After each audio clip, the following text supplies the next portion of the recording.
저는 오늘 이제 여러분과 같이 봉독한 말씀을 가지고 87번째 말씀을 나누고자 합니다. 주일 예배 때 목사님께서 세상의 빛과 소금이라는 제목으로 말씀을 전했습니다. 그리고 성도님들 모두 사회에서 빛과 소금의 역할을 다 하시길 기도드립니다. 이렇게 이제 설교를 마쳤습니다. 예배를 마치고 나오던 남편이 아내에게 이렇게 말했습니다. 나는 빛처럼은 살 수 없어.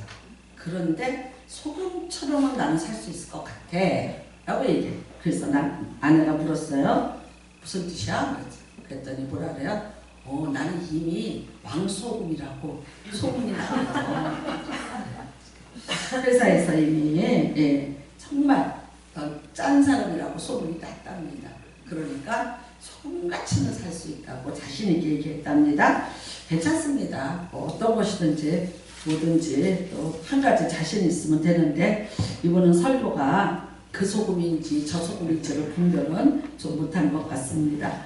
자, 오늘 이제 말씀은 87번째인데 드디어 이제 800km입니다.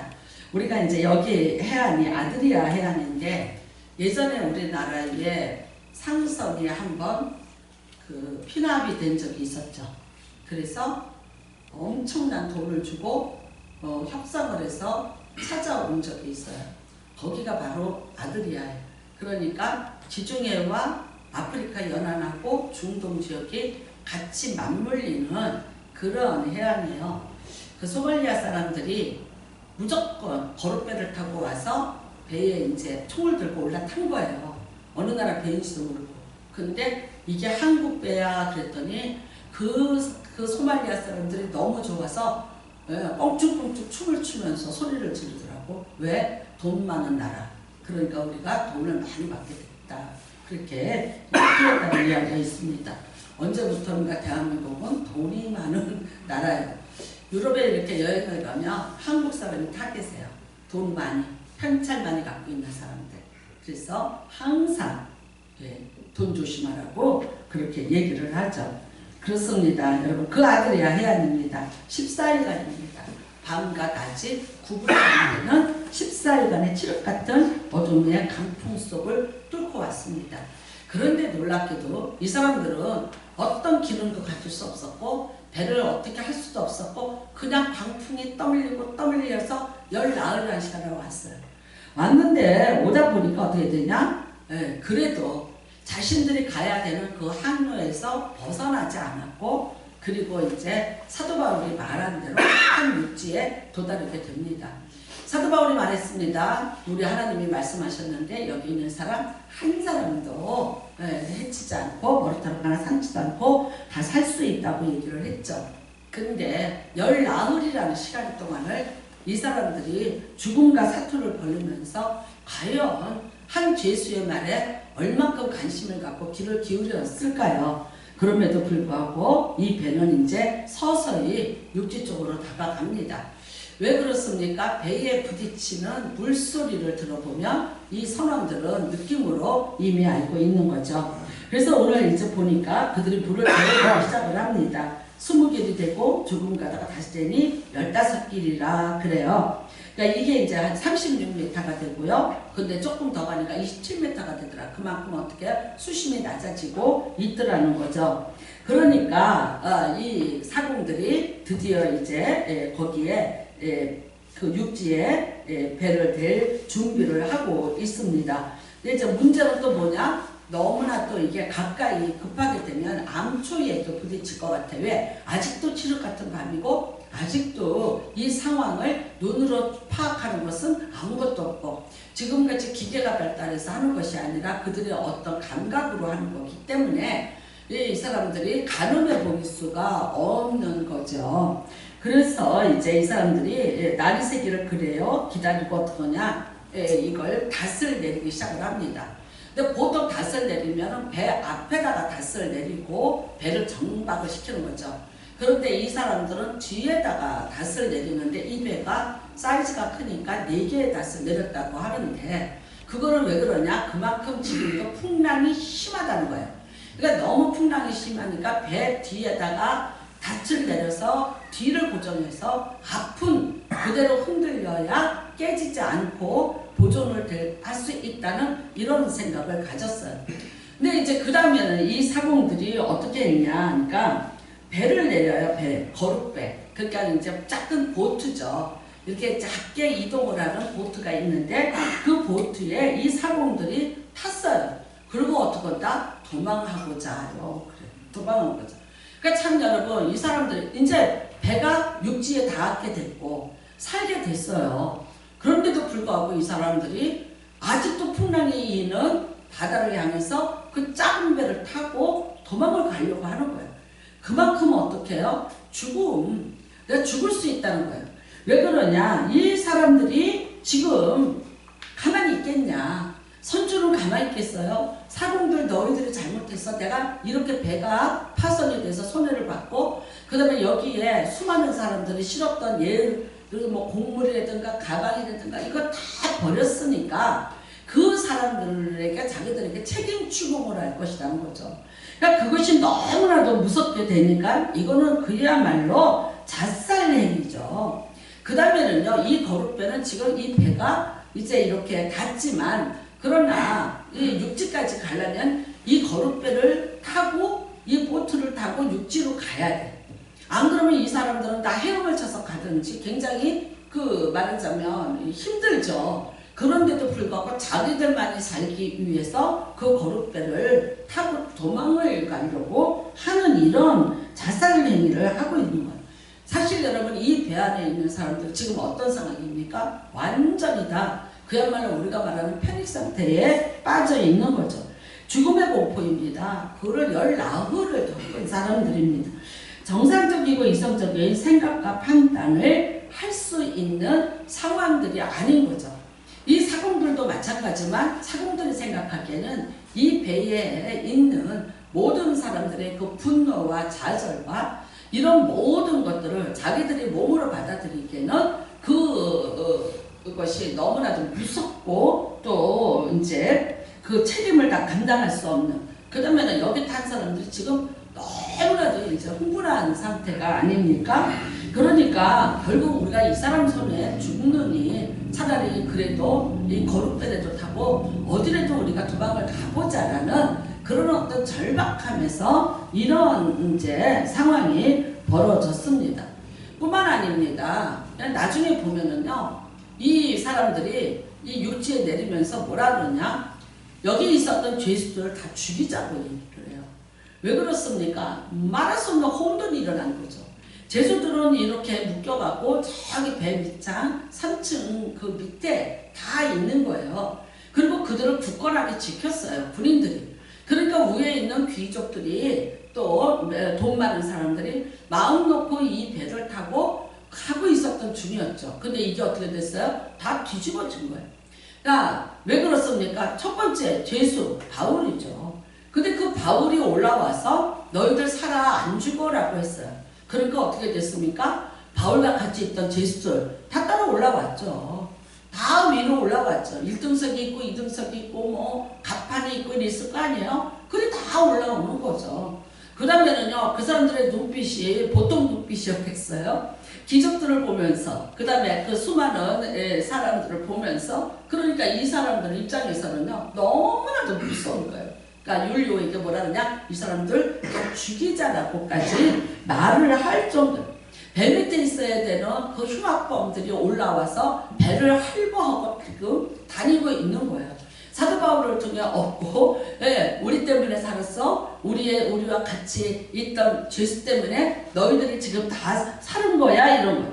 그러니까 사실 여러분 여기서 가진 것이 많은 귀족이나 뭐 이런 사람들은 살아났다는 안도감이 먼저가 아니라 이 배 안에 있는 이 사람들로 인해서 또 하나의 공포가 밀려오기 시작을 하는 거죠. 그래서 정말 이 배 안은 태풍으로 인해서 흑암공호였지만 근데 지금 이 배 안이 전체가 다 어떤 상태예요? 엄청난 혼돈의 상태고 엄청난 공포의 상태로 이렇게 빠지게 된 거죠. 사실 여러분 이 배 안에 있는 사람들은 각 나라 사람들이 다 모인 거잖아요. 그 다음에 신분의 차이 엄청나죠. 죄수, 군인, 부자, 귀족 뭐 이런 신분의 차이가 여기 안에 다 있어요. 빈부귀천이 다 있어요. 어린아이부터 뭐 남녀노소가 이 배 안에 다 있고요. 뭐 로마의 군인부터 어떤 또 작은 나라 또 이방인들 심지어 또 사도 바울과 같은 이스라엘의 이런 또 죄수들까지 정말 이 배 안은요 어떻게 보면 하나의 소우주 같은 그런 곳이죠. 그러니까 어떻게 됩니까?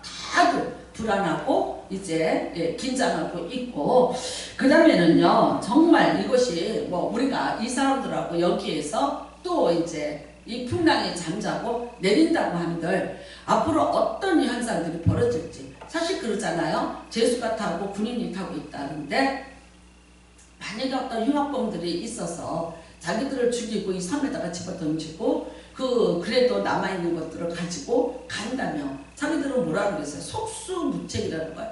그러니까 자신들을 보호할 어떤 힘이라는 것이 있었는데 그게 그 질서가 완전히 지금 무너진 상태가 이 배 안의 모습입니다.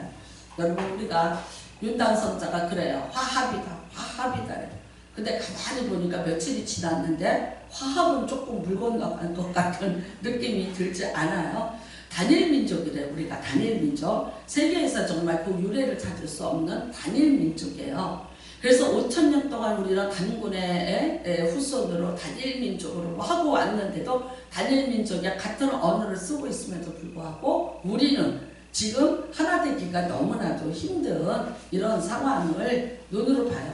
이게 정치로도 안 되고 제도적으로도 안 돼요. 왜냐하면 이미 감정적으로 이것이 많이 이렇게 분산되고 갈라져 있기 때문입니다. 그러니 이 배안은 오죽하겠냐는 거예요. 사람들이 이런 거 이래요. 죽음의 공포를 한번 맛본다든지 어떤 큰 그런 고통을 당하면 그 다음에는요. 굉장한 그런 정신적인 혼란을 빚고 그 다음에 정서적인 불안을 겪는다고 그러더라고요. 우리가 잘 알다시피 세월호에 아이들이 그렇게 죽고 그 남아있는 가족들, 형제들과 같은 반에 있던 아이들 그 다음에 부모들을 다 나라에서 무료로 정신적으로 심리치료를 계속해서 해줬어요. 왜 그러냐면 이게 집단인 문제가 되니까 그거에 대한 후유증이 너무너무 컸기 때문입니다. 오늘 여러분 이 배도 이런 풍랑을 겪었어요. 열나흘이나 되는 시간을 밤도 낮도 없는 그 기가 막힌 불안과 두려움 속에서 보낸 사람들 이때에 사도 바울이 이런 말을 합니다.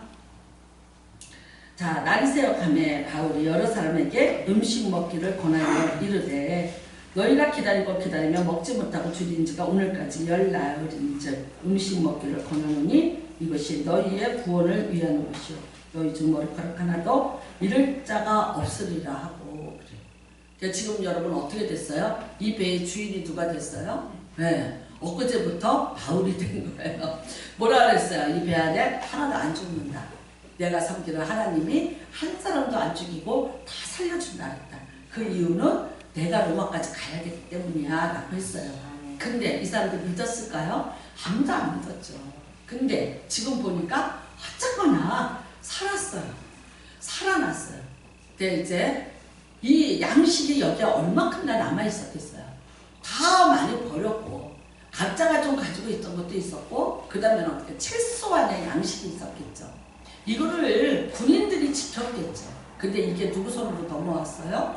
바울의 손으로 넘어왔어요. 바울의 손. 그러면서 바울이 사람들을 앉혀놓고 말해요. 이제는 먹자. 자, 우리가 식사를 하자. 근데 이것이 무엇을 위한 것이요? 너희의 구원을 위한 것이다. 자, 이제 육신적으로 보면 이거예요. 여기서 너희가 거룩배 이미 끊어서 버렸어요. 그러니까 헤엄을 쳐서 육지까지 가야 돼. 그러니까 어떻게 한다? 기운이 없으면 못 가. 먹어야지. 그러니까 빨리 먹어. 이것도 돼요. 그 다음에 그 사람들이요. 너무나도 배멀미와 뭐 여러 가지. 그쵸? 그 다음에 정신적인 두려움과 공포 속에서 있었죠. 근데 먹으면서 어떻게 해요? 안심하라. 그리고 내가 죽지 않고 살아있다는 것을 내 스스로가 증명하라. 그 다음에는요. 먹으면 어떻게 돼요? 사람이 몸에서 힘이 나기 시작하죠.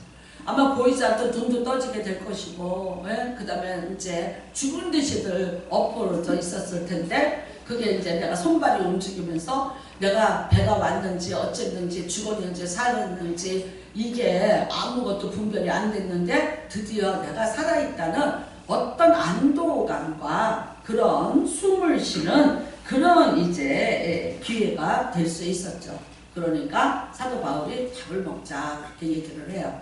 그리고 이제 밥을 먹습니다. 근데 여기 보면 떡을 가져다가 모든 사람 앞에서 하나님 앞에 축사하고 떼어 먹기를 시작하네. 그들도 다 안심하고 받아 먹으니 근데 그 배에 있는 숫자가 몇 명이라? 276명이라.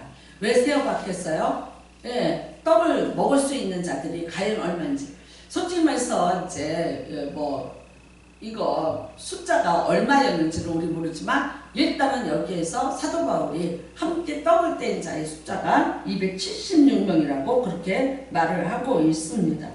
참 여러분 여기 있는 사람들은요 정말 종교가 다양하고 민족이 다양한 자들이에요. 그 갈등 그 다음에는요 언어가 혼잡하죠.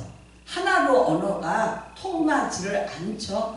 그러니까 저 사람이 말을 하는데 저게 무슨 말인지를 내가 못 알아들으니까 더 불안하죠.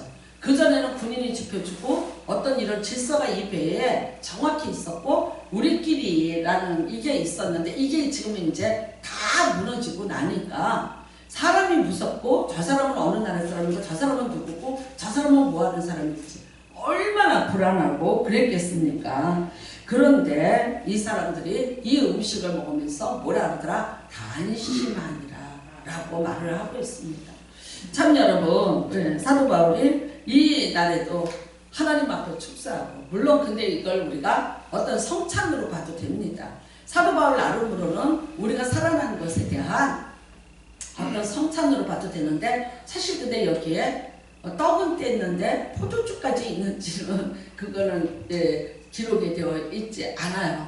유대인들은 항상 식사를 할 때 우리가 식기도를 하는 것 같이 기도를 하는데 대표 그러니까 그 가정의 축복권을 가진 가장이 가족들의 축복을 위해서 그 양식을 하나님 앞에 이렇게 올리면서 하나님이 오늘도 우리에게 이 양식을 주셨고 하나님이 우리를 축복하셨습니다. 감사합니다라는 그런 기도를 드리고 식사를 합니다. 이 사도 바울이 또 유대인이기 때문에 그렇게 했어요. 근데 여기 있는 이방인들은 수많은 신들을 섬겨요. 그렇지만 이미 이들도 똑같이 이 사도 바울의 기도에 같이 화답을 하고 먹습니다. 왜 그렇습니까? 죽지 않고 살리라 머리카락 상치 아니하리라 이런 정말 담대한 말을 해줬는데 열나흘이 지나고 나서 보니까 그게 사실이 되더라는 거죠. 그러면서 이 배는 이제는 다들 안심하게 됐고 우리가 이제 정말 열나흘의 그 무지막지한 고통을 벗어나서 죽음의 모든 통로를 벗어나서 살아있다는 것을 확증하는 귀한 시간이 된 줄로 믿습니다. 사실 여러분 이게 먹는다는 게 뭐야? 이게 먹는 거요. 밥식자의 입구예요. 밥을 같이 먹으면 식구예요. 식구. 그쵸? 근데 예수님께서 이제 잡히시는 날 그래 목요일입니다. 목요일날 저녁에 잡히세요. 그래서 그런데 그 전에 하신 것이 뭐냐? 본인이 제자들과 같이 식사를 준비해요. 어느 집에 가봐. 그리고 그 집에 가서 다락방을 빌려달라고 해. 그리고 우리가 가서 유월절 그 잔치를 할 거니까 그거를 준비해달라고 해. 라고 말했어요. 12명이 들어갈 정도다. 뭐예요? 그래서 사람들은 이렇게 얘기해요. 그 예루살렘에 그만한 집이 있었을까? 아마 그것도 마가의 다락방이었을 것이다. 라는 그런 이야기를 합니다. 자, 예수님께서 이 제자들을 붙잡고 마지막인데 자기 이제 이 제자들과 끝이에요. 잡혀가는 거 알아요? 내가 조금 있으면 빌라도 법정에 서야 돼요. 그런데 이 긴박한 상황에서 밥을 같이 먹자라고 먼저 준비하셨어요. 사실 근데 그게 보면은 뭐 예수님이 굉장히 무례하게 뭐 어떤 집에 가서 해라. 아니 원래 예루살렘이 그래요. 유월절 때. 유월절에는요 다 온 갈릴리 지역에 뭐 여러 지역에서 다 이 예루살렘으로 모입니다. 다 다 어디가 뭐 지금 같은 여관이 있는 게 아니잖아요. 그러니까 어떡하냐? 아무 집이든지 두들겨서 나를 재워라. 나는 유월절을 지키러 왔다. 나를 재워라. 먹여라. 그러면 해주게끔 돼 있어요. 만약에 이제 그거를 하지 않으면 그 사람은 우리 백성이 아니에요. 그래서 혼나요. 그러니까 어떤 집이든지 가서 내가 왔다. 나를 재워주세요. 먹여주세요. 이게 된다고요. 네. 그러니까 예수님도 어디를 가서 해라. 어떻게 해라. 그리고 이제 준비를 하라. 그렇게 말씀을 하신 거예요. 그 다음에 예수님께서 여기에 제자들을 다 앉혀놓고 이런 말씀을 하시죠. 떡을 떼서 주시고 잔을 주시면서 이거는 내 살이요. 이거는 내 피요라고 하세요. 왜 그랬겠습니까? 여러분 지금 이 제자들이 어떤 상황입니까? 12명. 근데 이제 아직 가룟 유다가 거기 앉아있어요. 자, 정확히 말하면 예수 팔자도 거기 있어요. 그런데 그 사람만? 아니요. 지금 베드로와 야고보와 요한 이종관계예요. 그러니까 요한과 야고보는 형제예요. 근데 베드로가 늘 앞장서 가.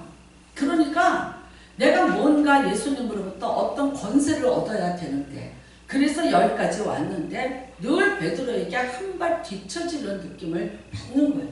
그러니까 결국은 이제 정확히 말하면 어떻게 되냐? 12명 중에서 뭐가 일어났다? 권력 야욕의 쟁투가 벌어지고 있는 거예요. 왜 이 사람들이 이랬습니까? 여러분 호산나 다윗의 자손이요. 예수님이 종려 주일날 예루살렘을 들어오시는데 그 주일날 모든 사람들이 자기 옷을 벗어 던지고 종려나무가지를 던지면서 했어요. 이거 누구한테 한 겁니까? 솔로몬이 왕으로 등극하려고 나귀를 타고 올 때 그 겟세마네 동산에서 기드론 골짜기를 통해서 다윗성으로 올라오고 지금 예수님이 오신 길이 딱 그 길이에요. 그 길로 오시는 거예요. 그러니까 이 제자들 눈치 빨라요. 아, 드디어 그날이 왔구나. 그런데 아니나 달라요. 사람들이 겉옷을 집어던지고 종로목가지를 흔들면서 다윗의 자손, 우리의 왕이요. 이러니까 이 사람들 너무 지금 제자들 흥분했고요. 그 다음에 이 며칠을 이 사람들은 촉각을 곤두세우고 어떻게 말하자면 지금 뭐 윤후보 윤당선자 밑에서 무슨 직위를 받을 것인가를 두고 촉각을 세우는 자들이 있을 거 아니에요. 내가 무슨 장을 알아 뭐 공무출 똑같은 거예요 지금.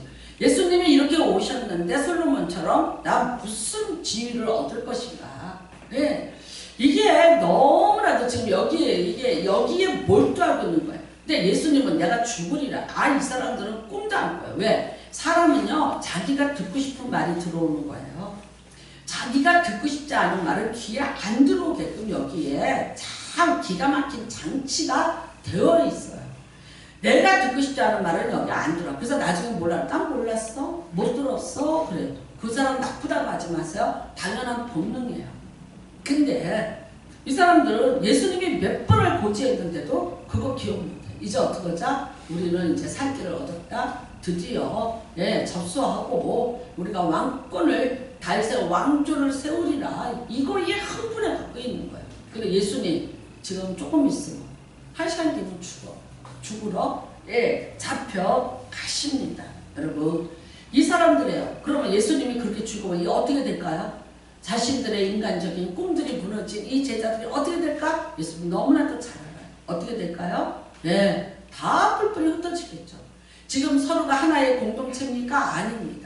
예수님이 그 12명을 데리고 3년 반을 데리고 다니면서 동가숙 서가숙 하면서 같이 밥을 먹고 그들에게 가르치고 특별히 다른 제자들 다른 사람들이 아닌 이 12명에게만은 하나님의 말씀과 천국에 대한 것을 가르치고 자기 순환에 대한 것을 예고하고 다 했어요.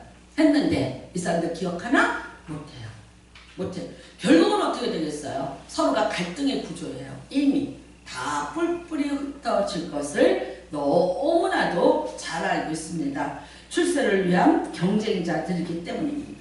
근데 이 사람들에게 예수님이 하신 건 뭐예요? 이거를 하나의 공동체로 만들기 위해서 하신 것이 만찬이었습니다.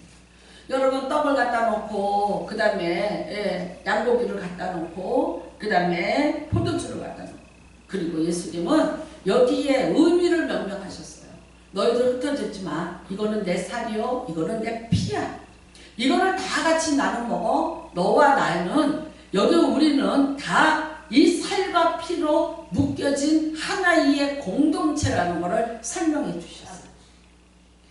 솔직히 말하면 이래요. 우리가 아프리카에 식인종들이 있어요. 근데 아프리카에만 있지 않았대요. 옛날에는 저기 에스키모도 있었고요. 남미의 아마존 강가에서도 식인종들이 살고 그랬대요. 근데 사실 그게 무식해서 먹을 게 없어서 그 사람들이 사람을 먹는 건 아니에요. 누구를 먹냐면요. 너무너무 사랑하는 사람을 먹는데요. 왜? 죽었는데 그 살점을 떼어서 먹어서 내가 영원히 내 몸속에다 너를 간직해. 그 의미래요. 그 의미래요.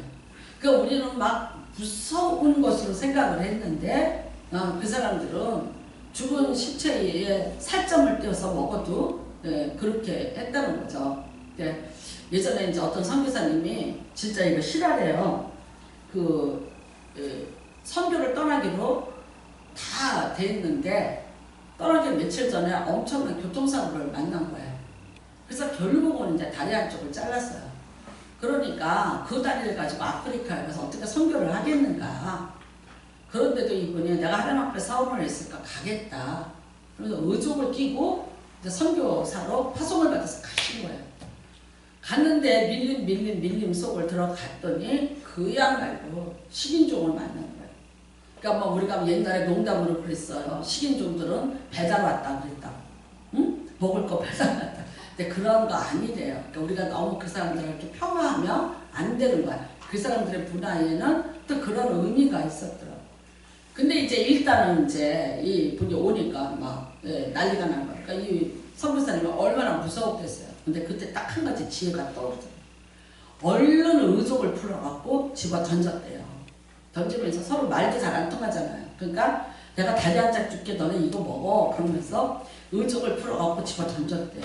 그러니까 이 사람들 하고 와서 잡았어. 씹었어. 먹혀요? 안 먹혀. 뭐야? 고무야.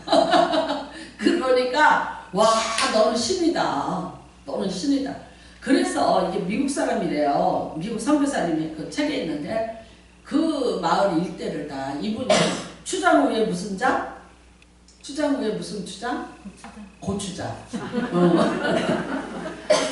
고추장 위에 또 있어. 고추장 위에 초고추장. 돼갖고 완전히 그 지역을 다 복음화를 했다고 그러더라고요. 여러분 정말 또 우리 이 기독교가 박해를 받았던 이유도 저들이 사람의 살과 피를 먹어. 이제 그것 때문에 그랬어요. 여러분 이건 뭡니까? 한 피 받은 공동체라는 거예요. 이 공동체니까 너네들이 바로 이제 몇 시간 뒤면 환란이 닥칠 거야. 근데 너희들 흩어지지 마. 헤어지지 말고 같이 있어. 그런데 어떻게 됐습니까? 결국은 흩어졌죠. 말 잘하는 베드로가 7명 데리고 고향으로 내려가 버렸어요. 여러분 우리가 요한복음 21장을 보면 예수님이 그 디베라 바닷가에 나타나셔요. 근데 깜깜한 새벽이야. 이 제자들이 밤에 그물을 이제 낮에 그물을 던져요. 그리고 어떻게 해요? 밤에 고기가 다 위로 불쌍하니까 이제 잡힐 거야. 그러면 새벽에 가서 밤중에 가서 이거를 끌어오는 거죠. 근데 하나도 못 끌어와. 그쵸? 근데 어떤 한 청년이 바닷가에서 숯불을 피워놓고 생선을 굽고 있는 거예요. 예수님인 줄 알았어요? 몰랐어요? 몰랐어요. 처음에 몰랐어요. 죽었잖아요. 십자가에서 죽은 거 봤잖아요. 부활한다. 기억합니까? 못합니다. 못했습니다. 근데 어떤 모습을 보고 이들이 예수인 줄 알아요? 생선을 잡수시는 모습을 보고 알아요. 3년 반 동안을 다니면서 예수님의 독특한 식사법이 있었던 거예요. 그 식사의 습관이 있었던 거예요. 그러니까 뭐라 해요? 예수다. 네, 여러분 그들이 그렇게 상처받고 고통 모든 거 다 잃어버리고 정말 실패한 자로 부끄럽게 다시 고향으로 내려갔어. 금이 한양할 꿈을 가졌는데 아니 그거 다 깨지고 빈손 들고 내려가서 3년 반 동안 버렸던 배를 수리해서 정말 인생의 나고자 같은 부끄러운 자 7명이 그 배를 타고 밤새도록 그물을 던졌는데도 못 잡았어요. 뭐라고 생각해요? 아, 우리가 3년 반 동안 어부를 안 했더니 고기도 몰라보고 우리가 고기 잡는 법을 잊어버렸나 봐 하고 또 실망했을 수 있어요. 더더욱 마지막 남아있는 생존의 어떤 기능까지 우리가 상실했나 봐 라는 그런 절망이죠. 근데 그 자리에 누가 계세요? 예수님이 계세요. 어떻게 보고 계세요? 같이 먹자. 그렇게 계세요. 같이 먹자. 우리 같이 먹자. 그러면서 제자들도 예수인 줄 압니다. 여러분, 뿐만 아닙니다. 초대교회에 날마다 모여서 공동체로 살았어요. 뭐 했습니까? 식사했습니다. 지금과 같은 성찬이 아닙니다. 항상 예배를 볼 때마다 그들은 매일매일 성찬을 했어요. 근데 그 성찬은 뭐냐? 지금 우리가 같이 이런 쪼가리를 주는 게 아니에요. 밥을 먹는 게 성찬이었어요. 정확히 얘기할까요? 우리가 이 예배 끝나고 지하에 내려가서 식사를 하는 것, 그게 성찬이었어요. 성찬은 그냥 이게 약식이 되고 이제 이렇게 되면서 떡 한 조각, 포도주 한 잔 이렇게 되는 거지.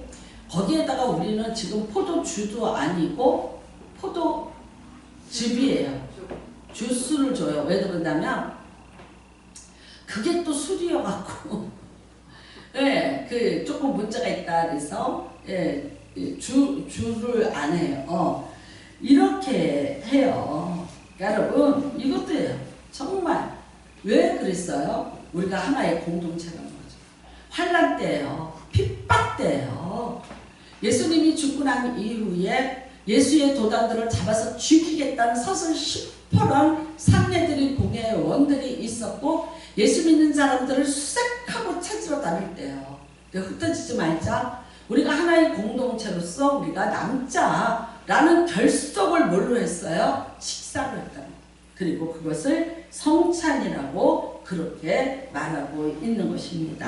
여러분, 오늘 이겁니다. 우리가 같은 공동체라는 거예요. 우리는 한 솥에서 같이 밥을 먹는 하나의 같은 공동체라는 거. 감사할 줄 알아야 되고요.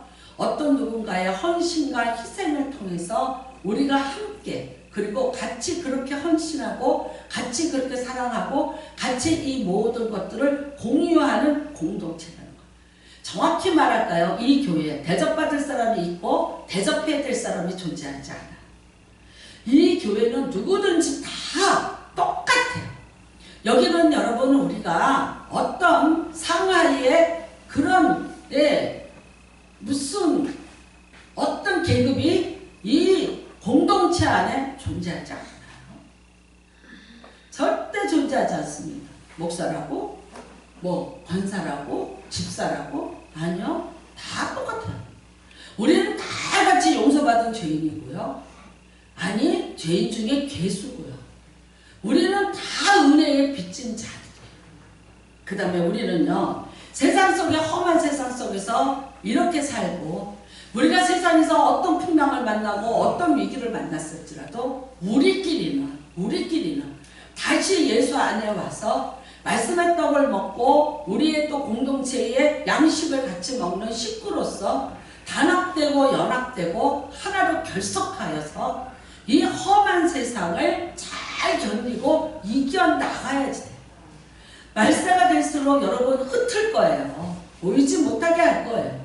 그러니까 얘기했습니다. 모이기를 피하는 어떤 자들의 습관과 같이 하지 말고.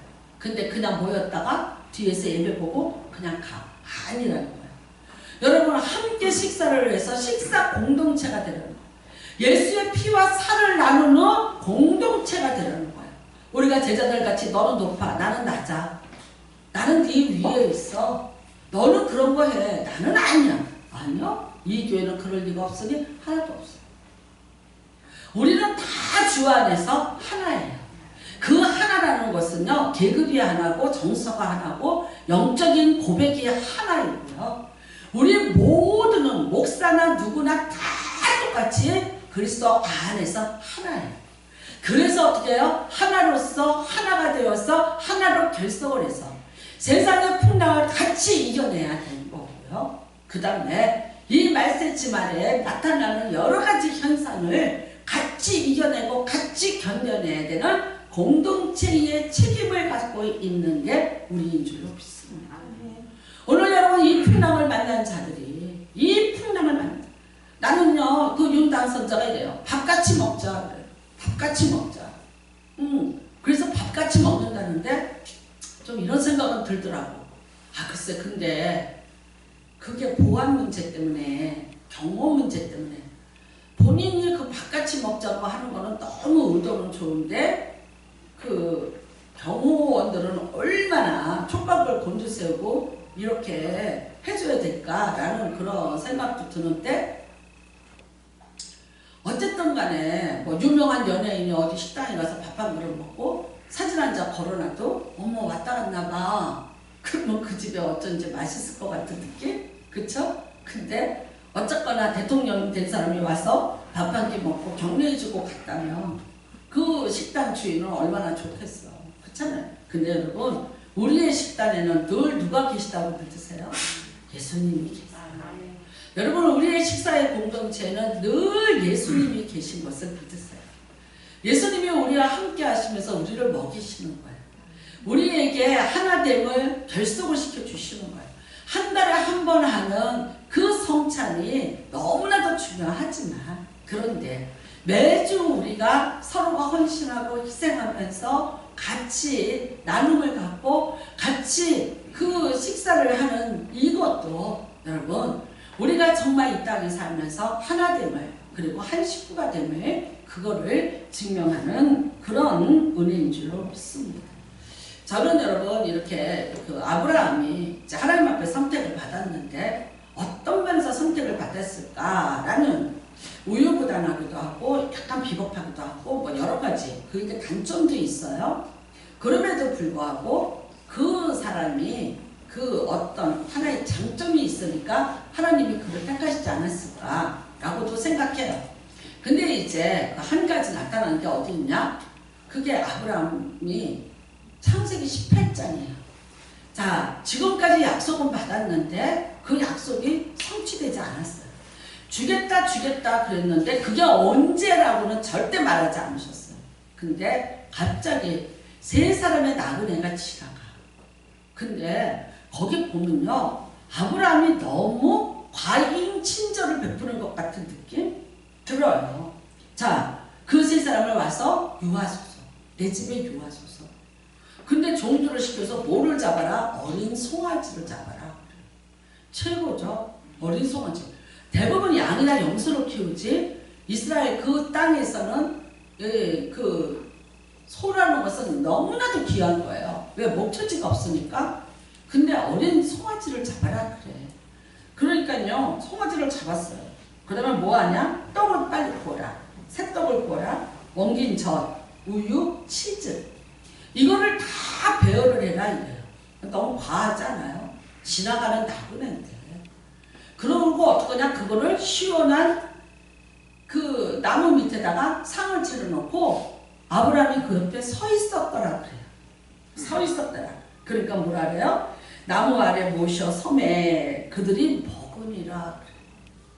근데 요 먹으니라 그 다음에 무슨 말이 나오냐면 그들이 아브라함에게 뭘 말해요? 내년 이맘때쯤 내가 아들을 낳아. 여러분 놀라운 일이에요. 여태까지 100세가 되도록 아니지 지금 99세지. 어느 때라는 말을 안 해줘. 사람이 어떤 시험이든지 이길 수 있어. 어느 때인 줄만 알면 견뎌요. 그래 참자. 근데 이게 언제 끝날지 모르고 어느 날인 줄을 몰라. 사실 여러분 이게 열나흘 만에 끝났어. 근데 이 사람들은요 이게 열나흘 만에 끝난다는 걸 알았어요? 몰랐어요? 몰랐어요. 바울도 열나흘이란 말은 안 해줘.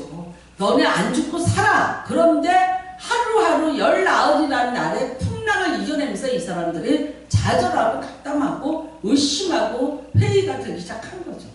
근데 여러분 아브라함이 그래서 그 날수를 몰라서 언제인지를 몰라서 실수한 게 하갈이에요. 실수한 번 했던 게 엘리에셀이에요. 어떡합니까? 내년 이맘때쯤. 그러니까 어떡하? 내년 이맘때쯤 임신 10개월. 그러면 어떻게 그런다? 2달 있다가 임신해서 10달 만에 사라가 아이를 낳아. 근데 사라가 듣고 웃었어요. 왜? 나 경수 끊어졌거든? 근데 이 사람들이 뭐라 그래요? 너 왜 웃어? 아니, 안 웃었다고. 아니야, 웃었어.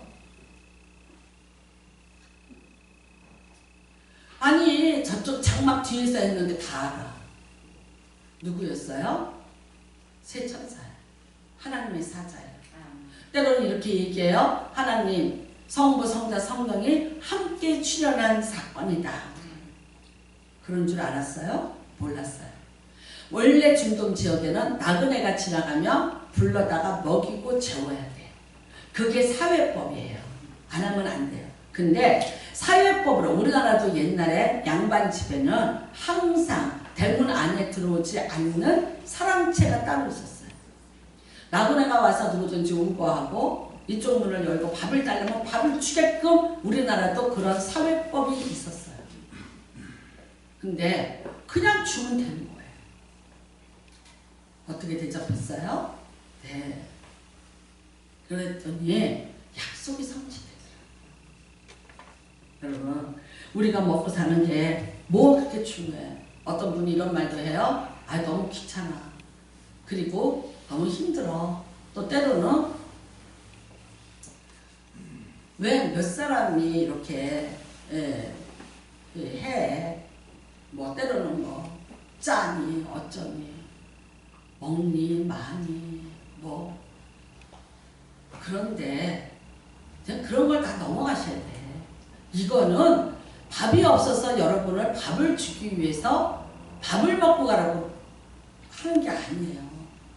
뭐예요? 성찬이에요. 저는 그래서 저도 예배를 준비해요. 예배를 준비해서 예배를 드리는 거예요. 예배를 준비하는 거는 여러 가지 요소가 필요해요. 목사는 설교 준비를 하고 찬양팀은 찬양을 준비해야 돼요. 그 다음에 토요일이 뭐냐? 와서 예수님의 몸된 성전을 다 닦고 정리를 해야 돼요. 그 다음에는요. 상을 받아가 음식을 해야 돼요. 먹고 난 다음에는요. 그거를 정리를 해야 돼요. 왜 그 귀찮은 거 하냐고요? 해야 돼요. 다음에 예배가 있기 때문에 해야 되고 그 다음에 그러므로 우리는 하나의 공동체임을 확인하고 가요. 나는 이제 예배 드리지 마라. 그 다음에 뭐라 그래요? 큰 소리로 찬송 부르지 말고 기도하지 마라. 이거 나라에서 내려온 거예요. 오늘도 떴어요. 저한테 문자 떠요. 그 다음에 뭐라 그래요? 절대 밥 먹지 마라. 다 사단이 시키는 것들이에요. 그래서 병 났다고요? 안 그러는 데서 그럼 왜 병 생겼어요? 그러면 왜 식당은 11시까지 열어줘요? 왜 교회에 한 번 모여서 밥 먹는 걸로 질병이 퍼진다고 못 먹게 하면서 식당은 왜 밤 11시까지 풀어줬냐고? 식당 다 문 닫아. 그러면 문 닫을게. 전철 끊어! 빽빽하게 숨도 못 쉬게 아침 저녁 출퇴근에 타고 다니지 마! 그러면 교회 안 모일게. 왜 형평의 원칙에도 어긋나지 않고 과학적이지도 않고 조직적이지도 않는 것을 교회에다가만 얘기하냐? 첫 번째가 뭐예요? 먹지 마! 먹지 마! 왜 안 먹어요? 성찬인데. 여러분, 우리 모두는 공동체예요.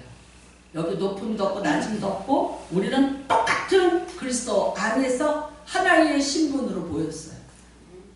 그 다음에 우리에게는 다 사명이 있어요. 그거 다 감당해야 돼요. 앞에 선 사람이 앞에 쓰면은 더 나은 거고 여기 못 쓰면은 아니고요. 천만의 말씀이에요. 저는 항상 얘기해요. 우리 교회에서 신앙의 레벨을 보면 나는 중간이다라고 얘기하는 사람이에요. 이거는 제가 여기서 거짓으로 말하는 거 아니에요. 어디에 누구한테 가서 저는 얘기할지라도 우리 교회에서 나는 중간 레벨밖에 되지 않는다고 고백해요. 가르치세요. 배워야 돼요.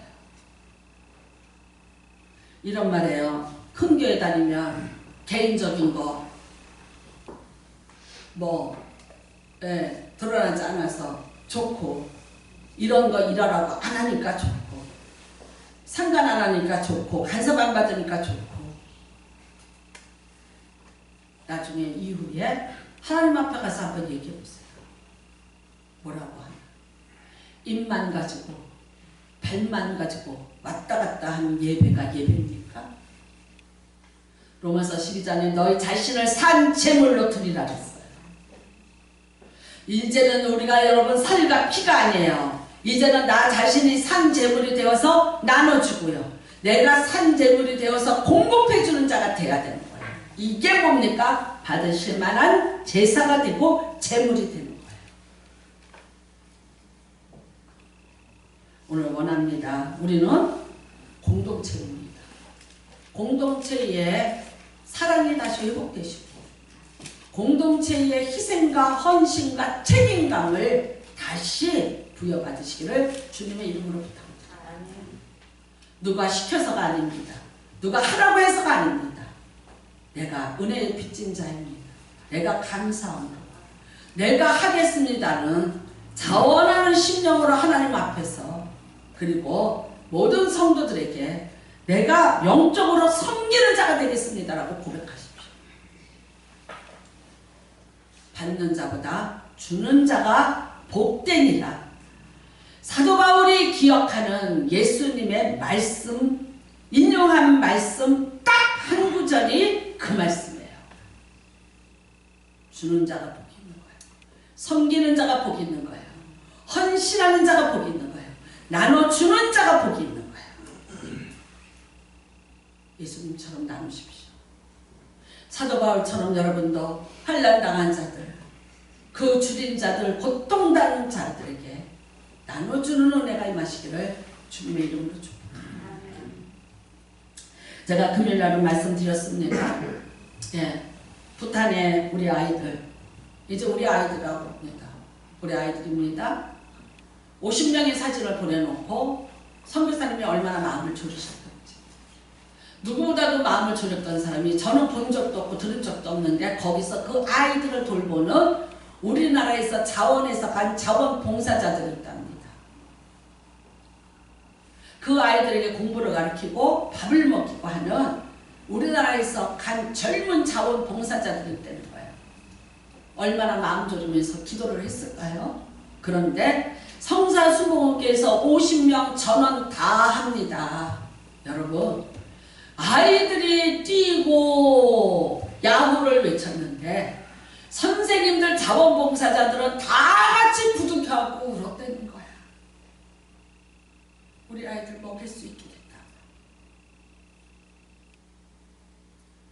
나는 그 소식을 전하는 선교사님도 감사합니다.